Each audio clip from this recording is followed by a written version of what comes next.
Hello and welcome to my channel. In this video I'm going to talk about open close principle. So as you can see over here, open close principle states that, or it is also known as OCP, so it is like a short form, SRP, OCP, LSP and something like that. So open close principle states that objects or entities should be open for extension but closed for modification. Let's see what that means. So consider that I'm having a class book which has two fields, book name and author, and this is my simple class. And now I decided to have another field which is an ebook URL. So I added this ebook URL to this book class, and then I modified this constructor.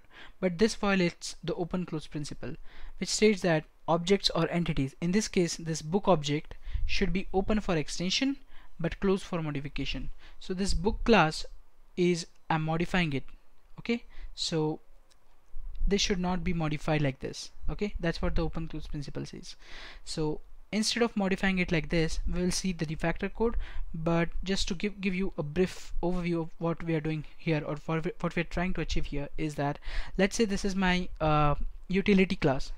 So some other teams are also going to use this class. So this is the contract of my utility class, or the code I'm giving to some other team. So this contract should not be broke in any case. By adding this ebook URL field, let's say some other coders or some other team members are using this class, then they have to modify their code and accommodate this extra field added in the constructor over here, which violates the open close principle, because my class is allowing the modifications to a reusable or utility class.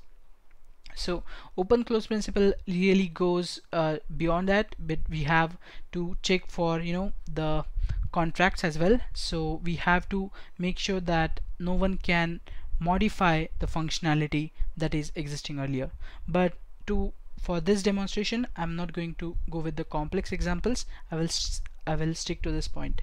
So as you can see, I've added this ebook URL field over here, and then it modifies the book structure, or it modifies the constructor format of the book, and that's why it is violating open close principle.